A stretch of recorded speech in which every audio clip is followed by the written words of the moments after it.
Let's chat now to Des Roches, professor at the National Defense University and former NATO Operations Director at the Joint Chiefs of Staff. A very good evening to you, Prof. Thanks so much for speaking to us. So, Russia has launched its long-anticipated offensive in Ukraine's east, with Moscow announcing that its forces had carried out one of the largest barrages of strikes since the beginning of the invasion. But I just want to understand from you, what is the strategic importance of this operation within the holistic operation? Yeah, good question. So when Russia initially invaded Ukraine, they attacked on four axes. They sought to take Kiev and install a government. Then they sought to get Donetsk and Luhansk, and then they sought to move outward from Crimea to get all of the Black Sea coast. And so it looked like what they wanted to do was basically take all of Ukraine east of the Dnieper River, which is the ethnic Russian part and the industrial heartland, take all of the Black Sea coast, install their own government in Kyiv, and then leave sort of a rump agricultural state while the rest of it joins the Russian Federation. They've had to give up on Kyiv because they were defeated militarily, and it looks as though they're not going to be able to get all of the Black Sea coast. We've seen the flagship of the Black Sea Fleet is at the bottom of the Black Sea. So the possibility of an amphibious landing is probably not there, and they're not making the overland progress. So it looks like they've recalibrated their war aims to just seize the two ethnically Russian provinces of Donetsk and Luhansk, defeat the bulk of the Ukrainian regular army, which is in Donetsk and Luhansk, and then secure a land bridge between Russia through Donetsk to the Crimea. So we'll get to the territory in a moment, but I just want to understand, for our viewers' sake, who or what is on the front line in Donbas and the Kharkiv regions?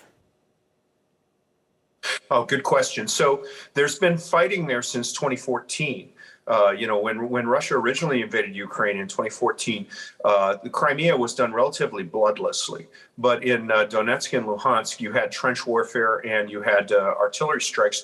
And over these 8 years, the two armies have, really hardened, and it's a lot like World War I.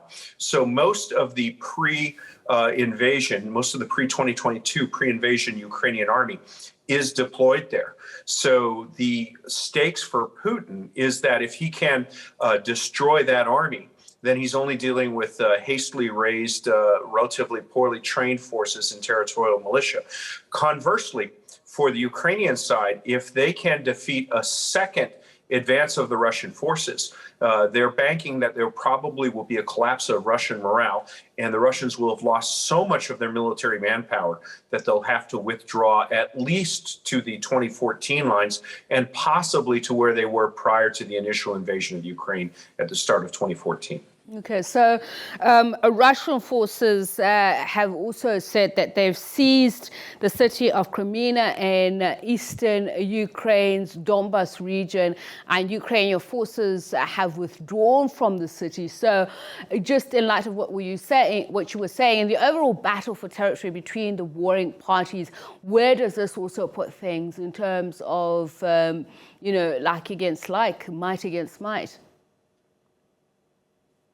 Yeah, good question. So it's not like against like, might against might. I mean, the Ukrainian forces are far, far, far smaller than the Russian forces. And particularly when you look at standoff weapons like ballistic missiles and heavy artillery, the Russians have a lot of that. So I think in the next couple of days, we'll see I have to dispute the characterization of Crimea as a city. It's a town of 18,000. We'll see small towns going back and forth as the Russians seek to envelop the main body of Ukrainian forces in a pincer movement, and the Ukrainians will seek to cut off each of the pincers. It looks like the Ukrainians have made some progress in the northern pincer, also seeking several towns that had been controlled by the Russians. So this sort of maneuver and countermaneuver will go on, but the constant drumbeat of artillery is what really characterizes Russian warfare.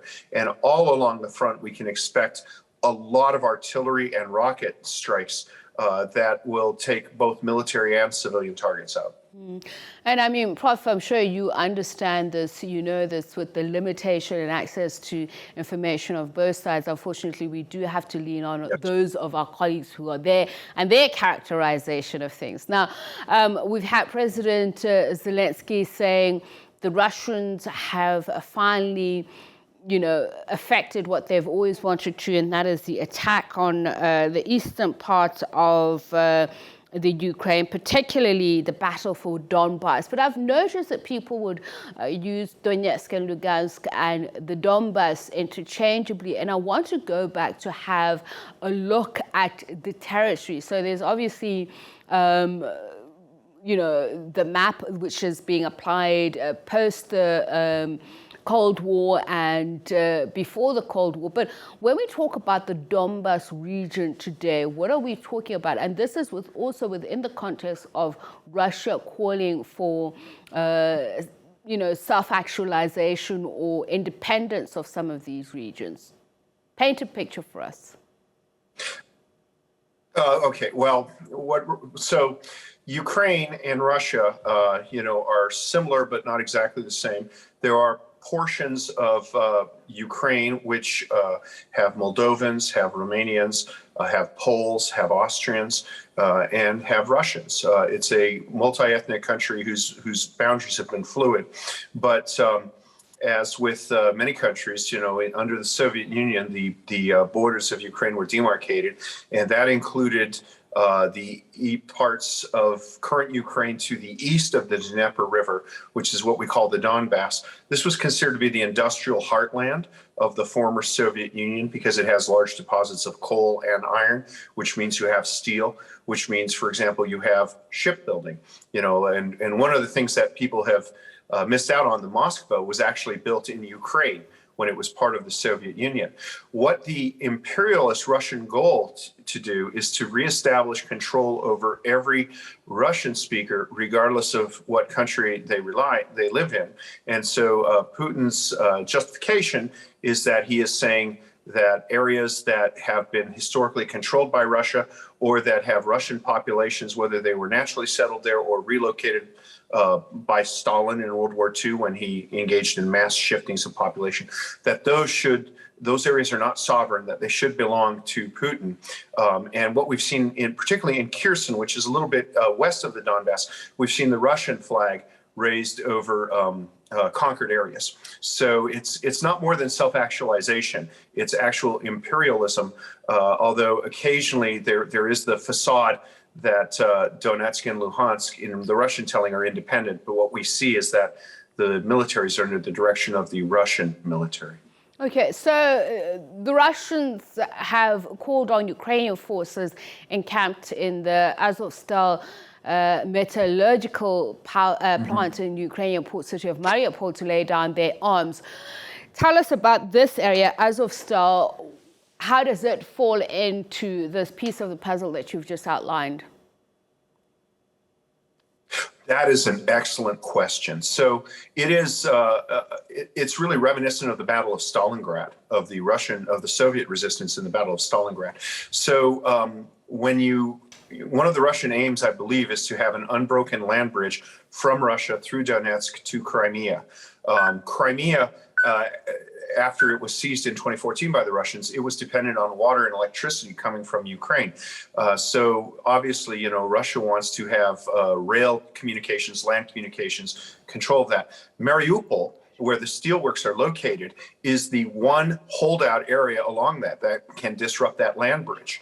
And what we've seen is that, you know, at least 11 battalion tactical groups of the Russian army and the proxy militias from Donetsk are engaged in combat there. They've managed to seize most of the city, and the holdout Ukrainian forces, together with civilians who were unable or refused to be evacuated, are in the steelworks. This is going to be real nasty fighting because it's like a rabbit maze, and a lot of it's underground. The Russians right now are backing off and trying to reduce it with artillery, basically bomb it into rubble and then hope to occupy it. But because a lot of the defenders appear to be located underground, it looks like that's going to be an ugly fight. And just by means of comparison, those 11 battalions, that's about equal to the amount of forces that Russia has shifted from the defeated force in Kiev into the fight in the Donbas. So it's a military significant group of forces that's being occupied in Mariupol. And the longer that battle goes on, the weaker and weaker the Russian forces get. But certainly it's not a good thing for the Ukrainians.